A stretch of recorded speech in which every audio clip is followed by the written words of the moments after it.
संजय राऊत आज दुपारी 1 वाजता शरद पवार यांची त्यांच्या निवासस्थानी भेट घेणार आहेत अशी माहिती मिळते। बारामती आणि राहुरी विधानसभा पोटनिवडणुकीसंदर्भात यावेळी चर्चा होणार असल्याची माहिती मिळते।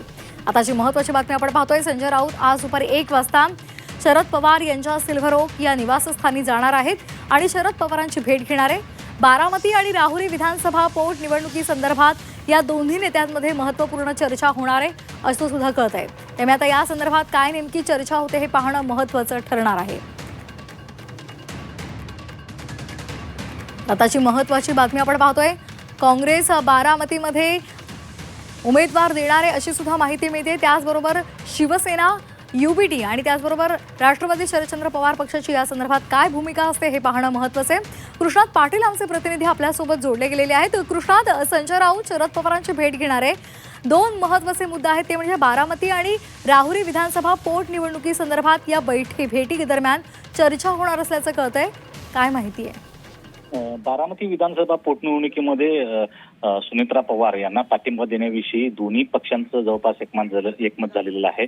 केवळ काँग्रेसची भूमिका यातून स्पष्ट होणं गरजेचं आहे। काँग्रेसने यापूर्वी तिथं उमेदवार देणार असल्याचं सांगितलेलं आहे, परंतु या शरद पवार पक्षानंतर आपण तिथं लढणार नसल्याचं अगोदरच जाहीर केलेलं आहे।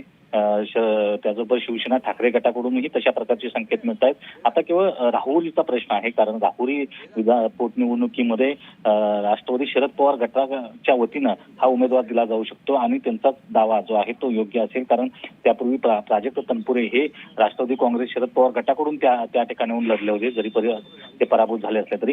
त्यामुळं काँग्रेस महाविकास आघाडी म्हणून काँग्रेस त्या ठिकाणी लढेल की नाही ही एक शक्यता वर्तवली जाते आहे। जर राष्ट्रवादी शरद पवार गट त्या ठिकाणी लढला तर राहुरीची जागा जी आहे ती राष्ट्रवादी शरद पवारांकडे जाईल। त्यामुळे काँग्रेसची भूमिका एक महत्त्वाची असणार आहे। या सर्व पार्श्वभूमीवर संजय राऊत हे शरद पवारांशी बोलतील आणि दोन्ही ठिकाणची भूमिका काय असणार आहे येणाऱ्या या दोन्ही पोटनिवडणुकीच्या संदर्भात शरद पवार यांची भूमिका खास करून राहुरीच्या बाबतीत कशी असणार आहे हे जाणून घेतले जाईल। अगदी कृष्णात, आणखी एक महत्त्वाचा मुद्दा म्हणजे राऊतांनी असं सुद्धा म्हटलेलं आहे की बारामती संदर्भात अद्याप कोणताही निर्णय झालेला नाहीये असंही त्यांनी म्हटलंय। जरी आतापर्यंत शिवसेना ठाकरे UBTचा जरी निर्णय झाला नसला तरी तशा प्रकारचे संकेत जे आहेत ते दिले जात आहेत की त्या ठिकाणी सुनेत्रा पवार यांना पाठिंबा देण्यात यावा। फक्त प्रश्न जो आहे तो राहुरीच्या संदर्भात आहे, कारण राहुरीमध्ये तिन्ही पक्षांकडून उमेदवार इच्छुक असे आहेत महाविकास आघाडीमध्ये। त्यामुळे तिथं जी भूमिका आहे राष्ट्रवादी शरद पवार गटाची ती अत्यंत महत्त्वाची आहे आणि शरद पवार त्या ठिकाणी काय भूमिका मांडतात किंवा उमेदवार देतात की नाही हे अधिक महत्त्वाचं असणार आहे। धन्यवाद दिलेल्या सविस्तर माहितीसाठी।